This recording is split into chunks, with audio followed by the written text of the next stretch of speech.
Hola, muy buenos días o tardes o noches, como sea. Mi nombre es Robinson Torres. Yo voy a proseguir con la idea, la noción de neoliberalización del agua en Chile, que partió el profesor Martín Sanzana. Y voy a hablar específicamente de los efectos en los movimientos, cómo esto ha ido generando una reacción social, básicamente, y esta reacción ha ido gradualmente articulándose y transformándose en política.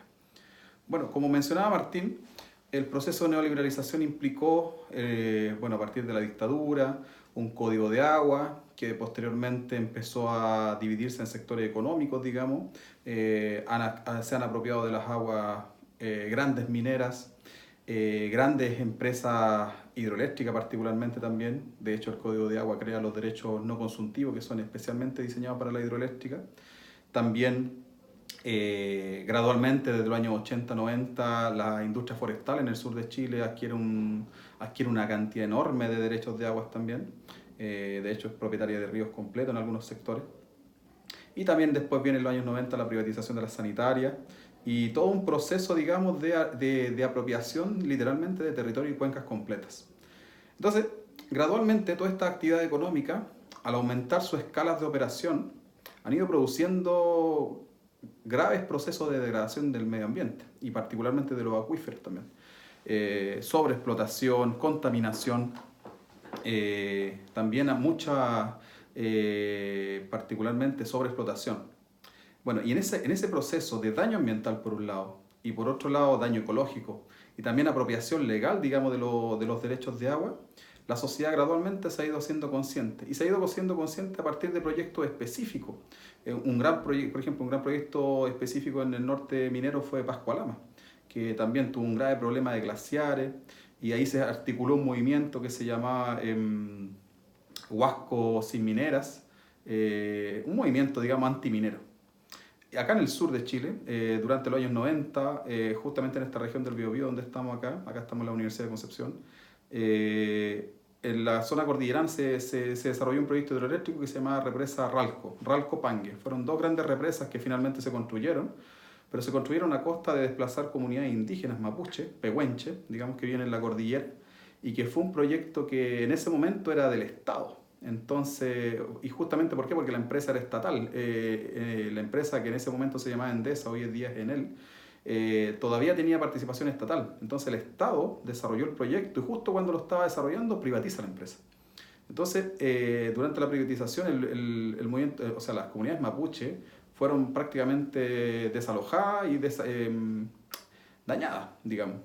Entonces, esto fue generando, digamos, una creciente conciencia de que estos proyectos, digamos, en gran escala, por un lado dañan el medio ambiente, dañan los espíritus, porque para los pueblos originarios, digamos, no son solamente entidades biofísicas, sino que son espíritus, y también daña el tejido social.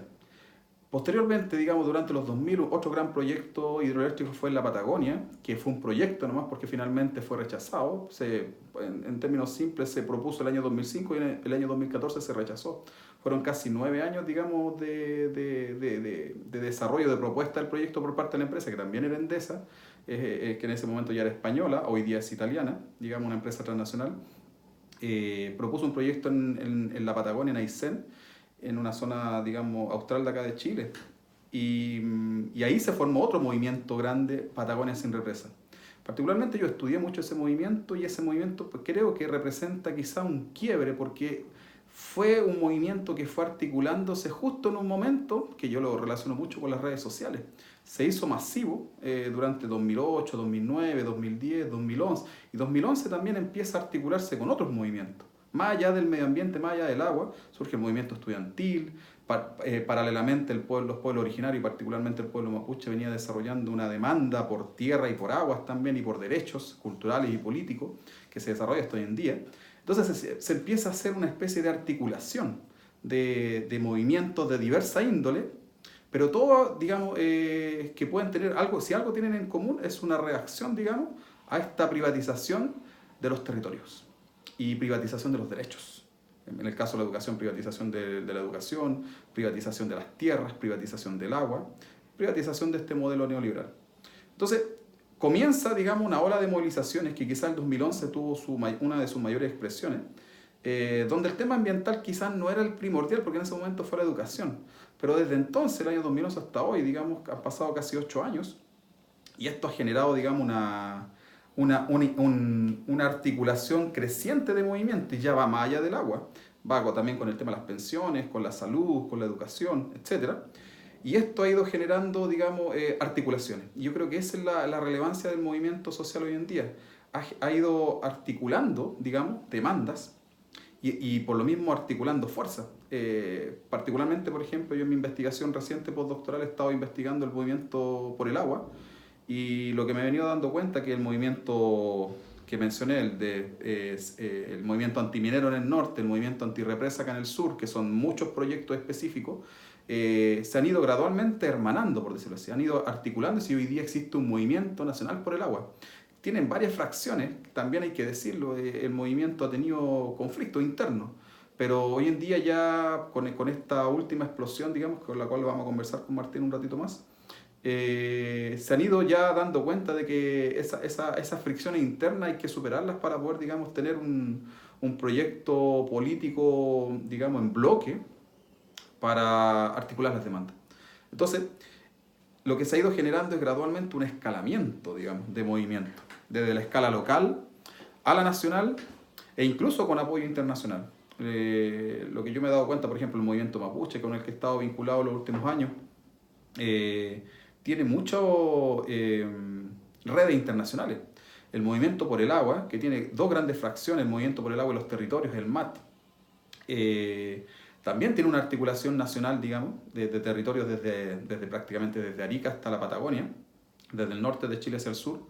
Y hay otro movimiento que se llama Modatima, que también surgió en la región de Valparaíso, en la zona centro del país, donde ellos han sabido articular y politizar de una manera bastante, digamos, bastante eficiente, si lo quisiéramos decir así, el problema del agua. Ellos han politizado mucho su zona, una cuenca, digamos, la zona de Petorca, donde existe mucha producción de agronegocios, como los paltos, digamos, que también han tenido una extracción, digamos, y usurpación, como mencionaba Martín, de agua de parte de grandes productores, en desmedro de los pequeños campesinos.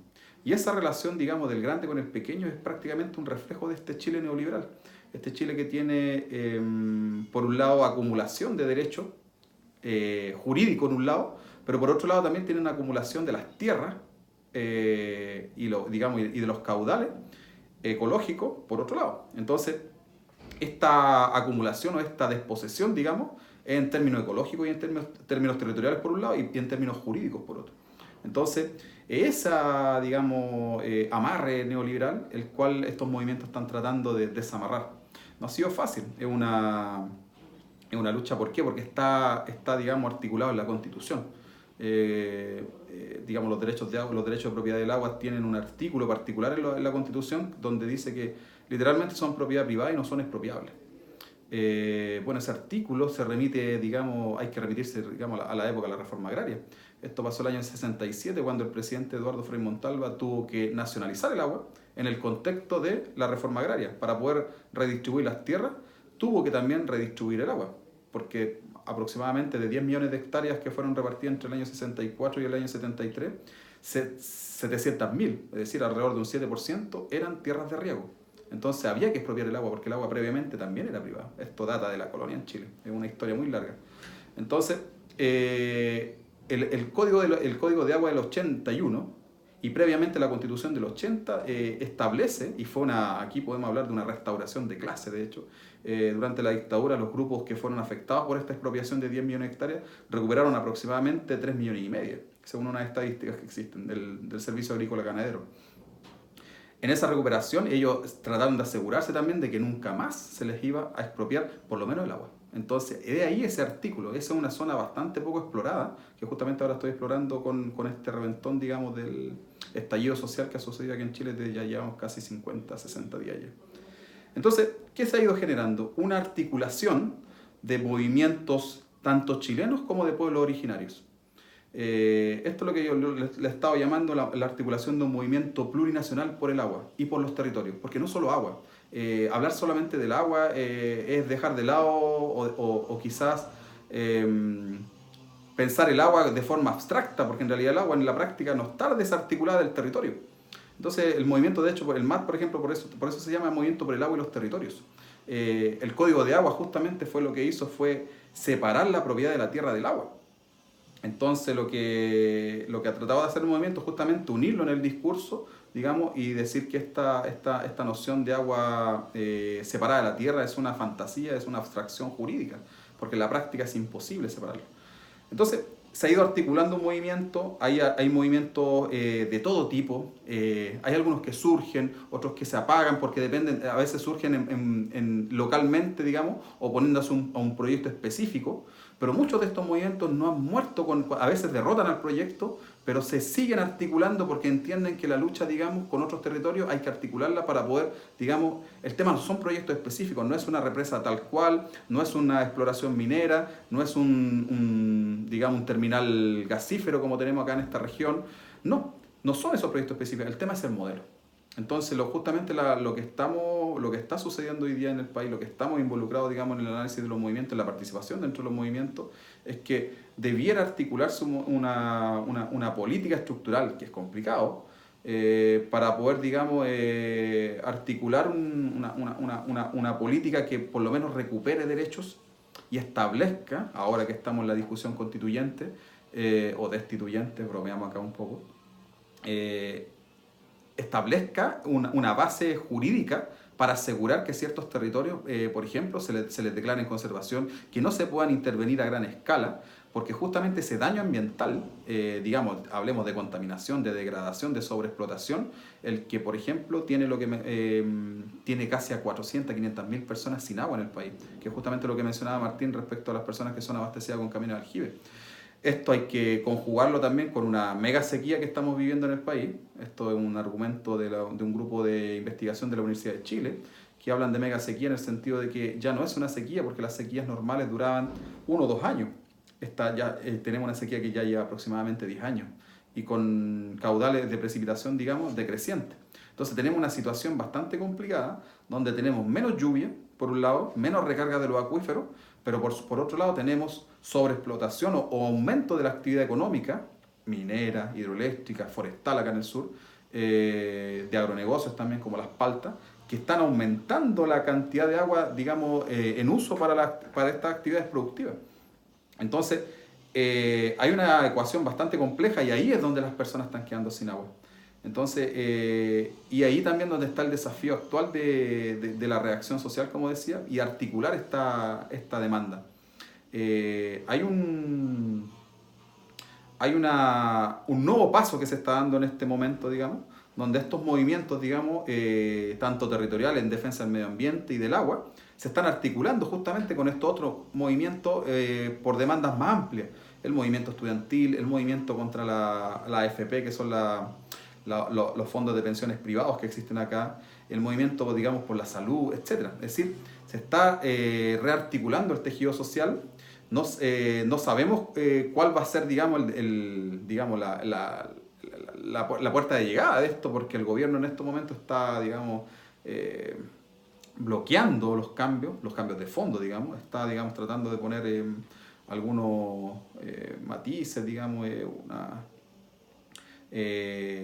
bonos, cosas superficiales que no van al fondo del modelo. Entonces tenemos una situación actual donde hay mucha incertidumbre. Se ha visto por la televisión, digamos, a nivel nacional e internacional la brutalidad de la represión que existe contra los movimientos acá, pero aún así ya son, yo diría, unos 20, 15, 20 años de articulación. Entonces esto en algún momento, digamos, está tomando fuerza, está tomando forma, pero eso es lo complicado también.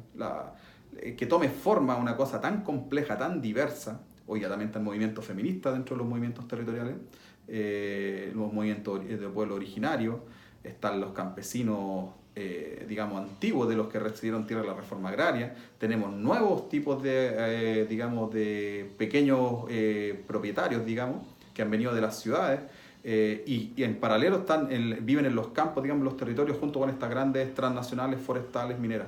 Entonces, esa es más o menos la situación actual, pero en resumidas cuentas, es una articulación general contra un modelo, digamos, privatizador instalado durante la dictadura.